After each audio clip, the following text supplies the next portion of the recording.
శ్రీ గణేశాయ నమః. శ్రీ గురుభ్యో నమః.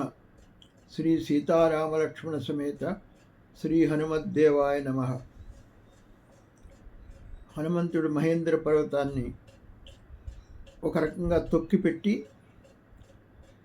ముందుకు సాగిపోవడానికి, సముద్ర లంఘనం చేయడానికి సిద్ధపడ్డాడు.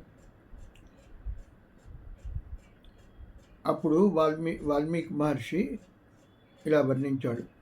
పీడ్యమానస్తు బలినా మహేంద్రస్తేన పర్వతః రీతిర్నివర్తయామాస కాంచనా అంజనరాజతీః.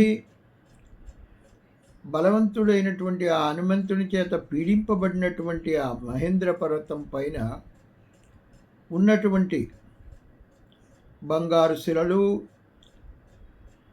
నీలవర్ణం ఉన్నటువంటి శిలలు, ఇంకా వెండి శిలలు అవన్నీ నలిగిపోయి దానిపై అక్కడక్కడ బంగారు గీతలు, నీలిరంగు గీతలు,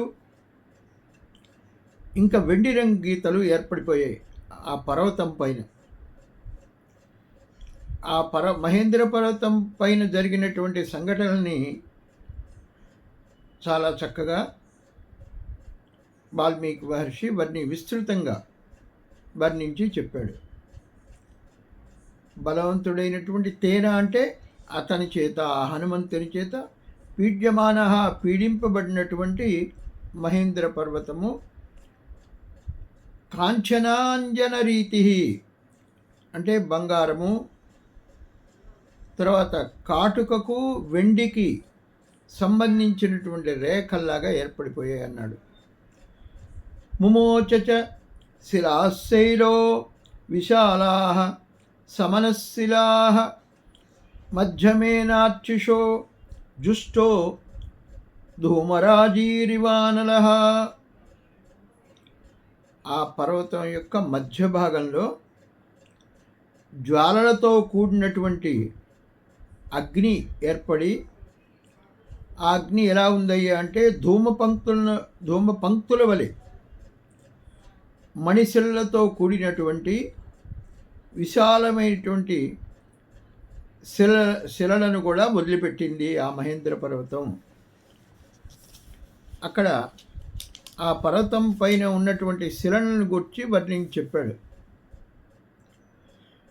అగ్ని నుండి బయలుదేరినటువంటి ధూమము, పొగ ఏ విధంగా ఉంటుందో ఆ పర్వతం నుంచి మణిశిలలతో కూడినటువంటి రాళ్ళు బయటికి వచ్చేసాయి ఒక్కసారిగా. అంటే మనకి అగ్ని జ్వాలని గురించి వర్ణించి చెప్పినప్పుడు చెప్తారు కాళీ కరాళి విస్ఫులింగిని ధూమ్రవర్ణ విశ్వరుచి లోహిత మనోజవాని 7 రకాలుగా ఉంటాయి అగ్ని యొక్క జ్వాలలు. వాటి మధ్యమ జ్వాల ఎలా ఉంటుంది? ధూమ్రవర్ణంతో ఉంటుంది. దాని నుండి ధూమం బయలుదేరింది అని వర్ణించాడు. ఇంకా తర్వాత గిరినా పీడ్యమానాని సర్వశః గుహావిష్టాని భూతాని వినేదుః వికృతైః స్వరైః. గుహవిష్టాని, ఆ గుహలలో ప్రవేశించి ఉన్నటువంటి భూతములంటే ప్రాణులు. ఆ ప్రాణులన్నీ ఆ మహేంద్ర పర్వతం మీద యొక్క శబ్దాలకి వాటన్నిటికీ పీడింపబడి ఆ పర్వతం చేత అన్ని వైపుల నుంచి వస్తున్నటువంటి పీడింపబడుతున్నటువంటి వికృతములైనటువంటి స్వరముల చేత, ఆ రవముల చేత వినేదుహు, ఒక విచిత్రమైనటువంటి ధ్వనుల్ని ఆ ప్రాణులన్నీ కూడా చేశాయి. స మహాసత్వ సంనాదః శైలపీడా నిమిత్తజః పృథివీం పూరయామాస దిశశ్చో పవనాని చ. శైలపీడా నిమిత్తజః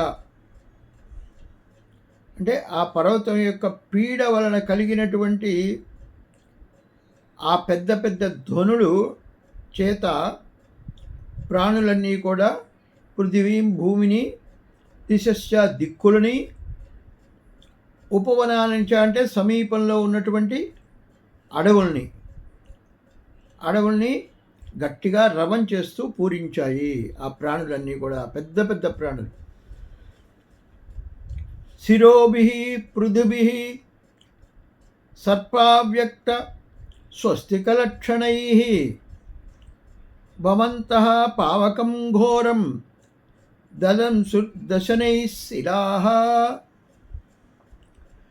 ఆ మహేంద్ర పర్వతం మీద పెద్ద పెద్ద సర్పాలు కూడా ఉన్నాయి. ఆ సర్పాలని ఈ ధ్వనులకి, రవాలకి పడగలు విప్పడం చేత ఆ పడగల పైన ఉన్నటువంటి స్వస్తిక గుర్తులు స్పష్టంగా కనపడడం ప్రారంభించాయి. అటువంటి శిరస్సులతో భయంకరమైనటువంటి అగ్నిని